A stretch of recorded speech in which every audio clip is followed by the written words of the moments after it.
안녕하십니까. 한국청소년상담복지개발원 통합지원본부장 노성덕입니다. 오늘 또래 상담을 처음 접하시는 우리 선생님들, 또 운영은 조금 해봤지만 아직 익숙하지 않은 우리 선생님들을 위해서 또래 상담에 대해 간단하게 오리엔테이션을 제공해 드리고자 이 영상을 촬영하게 되었습니다. 몇 가지 파트로 나눠서 간단하게 우리 선생님들께 또래 상담에 대해서 소개를 해 드리려고 합니다. 또래 상담이란 무엇인가? 이제 피어 카운슬링을 우리나라 상황에 맞게 또래 상담이라고 번역을 했습니다. 원래 피어라는 말은 순 우리말로 우리가 또래라는 단어를 선택을 했지만 뭐 한자로 하자면 동료라고 할 수도 있고요. 또 많이 좀 친밀하게 용어를 바꾸면 친구라고 번역을 할 수도 있겠습니다. 하지만 본래 이제 피어의 의미가 한 거의 2~3살 정도? 이거는 이제 발달 단계에 따라서는 차이가 있겠습니다. 우리 청소년들은 한 살 또는 한 달 차이로도 굉장히 민감하기 때문에 또래라고 하면 한 1~2년 정도 연령대에 속하는 그런 친구들이다, 이렇게 볼 수 있겠고요. 이 피어라고 하는 것은 비슷한 연령대의 사람들, 이렇게 이해하시면 될 것 같습니다. 이제 두 번째는 피어 카운슬링에서 카운슬링인데요. 카운슬링은 우리 선생님들이 잘 아시는 것처럼 가장 그 일반적인 의미가 카운슬링은 사이코테라피입니다. 그래서 상담, 그러니까 전문 상담 또는 심리치료, 이렇게 이야기를 하는데, 사실 카운슬링이라는 단어는 중세에 카운셀이라고 하는 동사에 ing가 붙어서 동명사로 쓰이던 게 보통명사로 바뀐 거죠. 그래서 카운슬링에서 카운셀은 원래 있었던 용어인데, 이 카운셀 안에는 그 충고하다, 그러니까 어드바이스의 의미가 그대로 담겨 있어요. 그런데 그때 당시에도 어드바이스라는 용어도 사용이 됐었는데, 카운셀의 의미는 어드바이스를 하긴 하는데 성직자라든지 아니면 연령이 많으시고 인생 경험이 풍부하신 그런 어른들이 지혜를 담아서 조언하는 것, 이것을 카운셀이라고 했기 때문에 카운셀이라는 용어는 함부로 사용되는 용어는 아니었습니다. 그러다가 이제 현대에 이르러서 그 상담이라고 하는 새로운 그 어느 사람을 조력하는 그런 방법이 개발이 되면서 카운셀이라고 하는 고급진 이 용어를 차용을 해서 카운슬링이라는 용어가 만들어졌습니다. 그래서 카운셀이라고 하는 본연의 어떤 뜻의 컨설테이션이라든지 어드바이스라든지 가이던스라든지 또 광의로는 헬핑이라는 의미도 담겨 있는 거죠. 다만 전문적인 프로페셔널한 영역으로 발전을 하면서 카운슬링 하면 카운슬링은 사이코테라피다, 이제 요렇게 동의어로 많이 사용이 되고 있습니다. 그러나 또래 상담에서 피어 카운슬링에서 카운슬링은 헬핑의 개념에 좀 더 가깝다, 이렇게 이해를 해 주시면 오해가 없을 거라고 생각이 듭니다. 그래서 또래 상담을 이제 풀로 그 의미를 찾아보면 훈련받은 사람이 생활 현장을 공유하는 비슷한 연령대의 또래들과 지지적인 관계를 맺고 도움을 주는 일련의 과정이다, 이렇게 풀이를 해 뒀습니다. 그러니까 또래 상담은 어 엄밀하게 말하면 우리 인류사적으로 볼 때 사람이 사는 세상에는 어디에나 있었던 현상이 또래 상담이에요. 누가 어려운 일을 당하면 제일 먼저 나서서 도와주자고 이 나서는 사람들 있잖아요. 이게 그러니까 또래 상담이라고 하는 게 학문적이거나 상담적으로 개발하기 이전에 이미 사람이 사람을 돕는, 어떻게 보면 이제 그 자조 그룹과 같은 거죠. 이제 그런 현상인데, 그렇게 하다 보니까 약간 부적응적이고 또는 부정적인 어떤 결과를 맺는 경우도 많아요. 그래서 훈련받은 사람, 어떻게 돕는 것이 효과적인 도움인지 또 진정한 도움이 무엇인지를 배우는 훈련받은 사람이 비슷한 연령대의 또래들과 지지적인 관계, 그러니까 상담에서 라포 형성인데, 사실 비슷한 연령대의 또래들은 지지적인 관계를 활용해서 도움을 주는 일련의 과정이다, 이렇게 이해해 볼 수 있습니다. 여기에서 조금 더 학교 또래 상담으로 좁혀보면, 약간의 상담 훈련을 받은 학생이, 여기서 약간의라는 말을 굳이 넣은 이유는 사실 우리 또래 상담자들도 학생이잖아요. 공부하러 학교에 갔지 남 도와주러 학교 간 건 아니거든요. 이게 생활을 하다 보니까 누군가를 돕게 되는 활동을 하게 된 것이기 때문에 이게 또 주객이 전도가 되면 안 되니까 공부하는 것보다 상담 훈련 받는 걸 더 중시하면 안 되기 때문에 약간의라고 하는 수식어를 붙였습니다. 약간의 상담 훈련을 받은 학생이 그 훈련 내용에 기초해서 전문가의 슈퍼비전 하에 학교의 상담교사라든지 유센터나 청소년 상담복지센터의 상담 전문가의 지도하에 교내의 비슷한 연령의 또래 학생들을 돕는 것, 이것을 학교 또래 상담이다. 이렇게 이해할 수 있겠습니다. 왜 또래 상담인가? 또래 상담 프로그램이 개발이 되고 론칭이 되고 학교에 적용이 된 건 크게 두 가지. 2000년도에 지금 현재 사용되고 있는 또래 상담 프로그램을 이제 저도 개발을 했는데, 그때 어기역차, 자마둘셋, 원무지개, 또 생길이, 이런 전략들이 그때 만들어졌습니다. 그때 당시에 보니까 지금도 마찬가지입니다. 우리 청소년들이 고민이 있을 때 누구에게 이 고민을 털어놓고 의논하느냐 물어보면 친구가 1 위예요. 그래서 저도 여기에 지금 뭐 2025년, 22년, 9년에 조사한 결과를 놨는데, 친구가 1 위인데 또 아래로 내려가면 선배, 또 뭐 친구는 아니지만 그 비슷한 연령대의 그 누군가를 지칭하는 용어들이 있어요. 그래서 그걸 합쳐서 또래라고 보면 단연 고민을 털어놓는 대상이 또래가 됩니다. 그런데 이렇게 고민을 또래에게 털어놓으면 도움이 되느냐라는 질문에 우리 청소년들은 "도움이 된다."라고 대답을 합니다. 아, 그렇다면 우리 청소년들은 고민이 있으면 친구에게 이야기를 해요. 근데 그게 도움이 된대요. 근데 그 이야기를 하게끔 분위기를 만들어주는 이 친구가 조금만 준비가 될 수만 있다면 학교에서 일어나는 다양한 문제들이 조기에 이 개입이 되고 다루어지는 기가 막힌 방법이 될 수 있지 않을까라고 하는 것이 또래 상담을 시작하게 된 첫 번째 이유라고 볼 수 있습니다. 두 번째는 인제 학교 상담이라고 하는 실질적인 어떤 그 업무의 측면인데요. 우리 선생님들이 아마 이거는 좀 많이 느끼고 있으실 겁니다. 상담 교사로서 또는 상담부 교사로서 학생 상담을 열심히 하고 싶은데 학교에서의 상담의 대상이 누구냐 그러면은 위기를 경험하고 있다든지 학교에 부적응한 학생이면 좋겠는데 전체 학생이라고 얘기를 해요.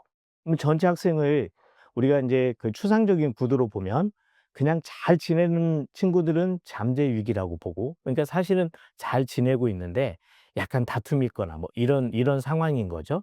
진로를 좀 고민하고 있거나.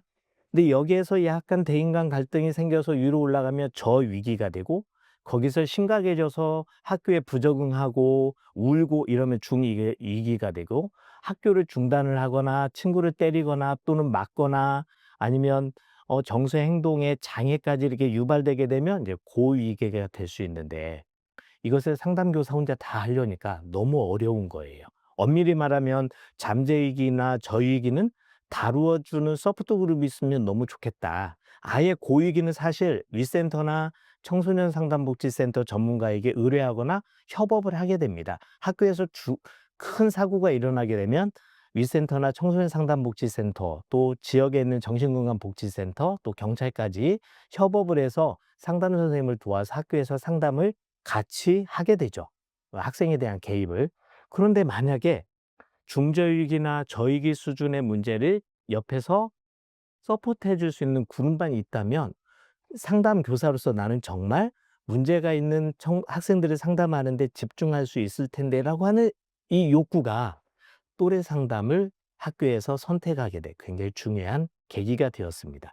2000년도, 2010년도 당시만 해도 또래 상담은 제도적으로 한 것이 아니라 이런 필요에 의해서 선생님들이 '이거 너무 좋겠다.' 선택을 해서 약 1000여 개의 학교에서 또래 상담을 했었는데요. 2010년 전후로 학교 폭력이 심각해지면서 그때 당시 이제 중학교에 또래 상담 의무화 제도적으로 교육부의 방침으로 정해지고 학교 폭력 종합대책안에 포함이 되면서 이제 상당히 많은 학교들이 이 또래 상담을 하게 됐습니다. 그러니까 이 두 가지 취지, 또래 상담자들이 친구들의 고민을 털어놓는 대상이 되고, 이 약간의 도움만으로도 그 고민을 털어놓는 친구들이 도움을 받을 수 있다. 요것이 결과적으로는 학교에서 상담을 하는 전체 체계상으로 볼 때 가볍게 개입을 해서 도와줄 수 있는 많은 퍼센티지의 학생들을 또래 상담자들이 커버를 해 주기 때문에 선생님은 초점이 맞춰지는 문제를 가진 아이들을 상담하는 데 좀 더 집중할 수 있다는 거.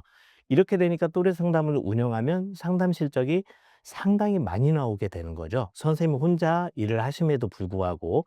그래서 또래 상담이라고 하는 이 사업이 학교에 상당히 활용이 되게 되었다. 이렇게 보실 수 있겠습니다.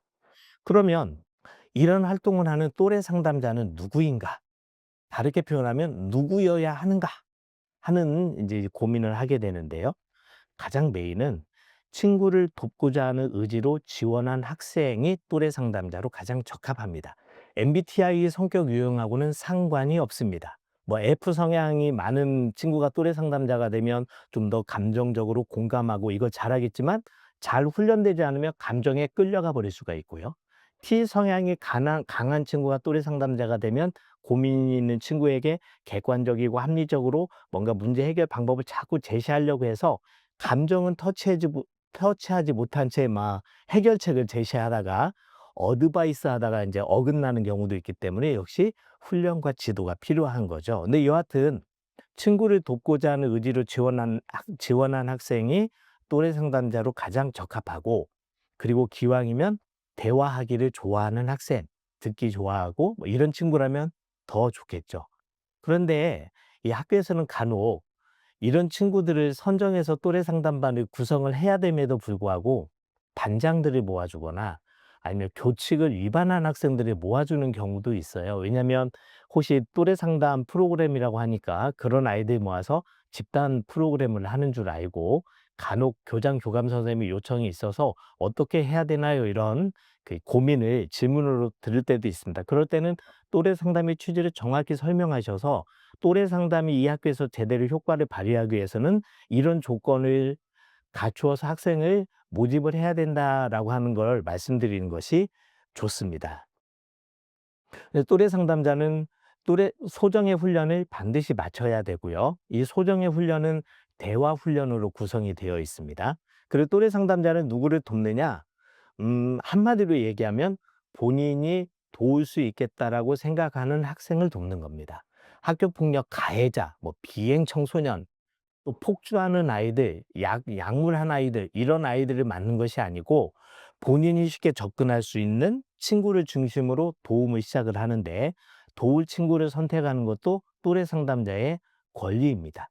만약에 전문적인 상담이 필요하다면 상담 교사나 아니면 위센터 또는 청소년 상담복지센터 또는 건강가정지원센터나 그 지역에 있는 심리상담센터 같은 그 외부의 상담 전문가에게 의뢰를 해야 됩니다.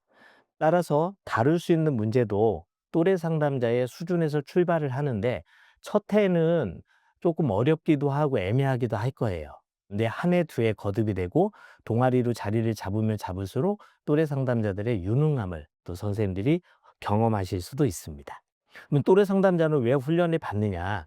기본적으로는 친구를 대화로 도와야 되기 때문에 대화 훈련이 필요합니다. 그리고 또 하나는 훈련을 받는 이유는 훈련받은 내용을 가지고 친구를 돕는 상담 활동을 하도록 하기 위해서입니다. 근데 많은 분들이 오해하시기를 또래 상담반이 계속 뭔가 교육을 받는 거라고 생각을 하세요. 그래서 그 1학년 1학기 때는 훈련 프로그램을 해요. 2학기 때 또 프로그램이 없잖아요.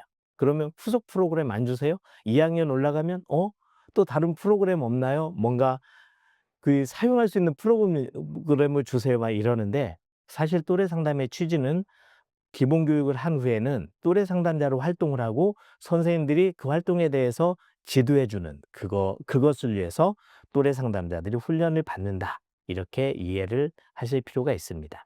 이 또래 상담은 그 도움을 받는 학생들도 분명히 변화가 있고 학급의 응집력이라든지 학급 분위기도 바뀌고 학교 분위기도 상당히 바뀐다는 연구 결과들이 많이 누적이 되고 있습니다. 그러나 동시에 대화로 친구의 문제를 해결을 하고 자기 마음을 컨트롤하는 이런 활동을 하는 또래 상담자의 변화가 아주 큽니다.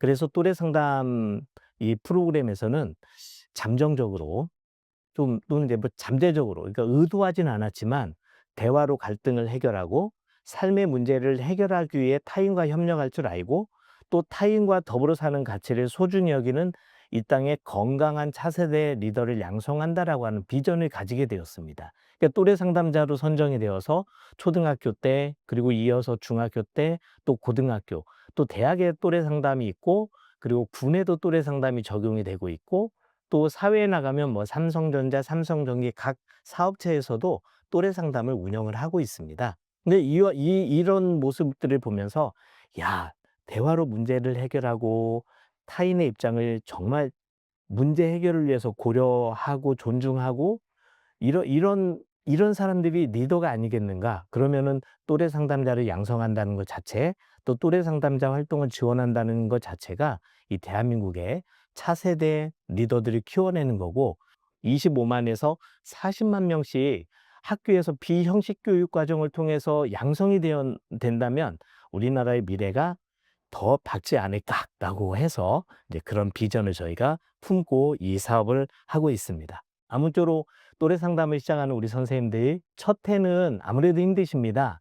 근데 동아리가 구성이 되고 졸업생들이 또 학교로 돌아와서 도움을 주고 이런 체계가 마련이 되면 매년 보람된 어떤 결실들을 우리 선생님들이 보게 되시라고 생각을 합니다. 아무튼 즐겁고 재미나고 행복이 가득한 또래 상담과 더불어서 즐거운 한 해 보내시기 바라겠습니다. 감사합니다.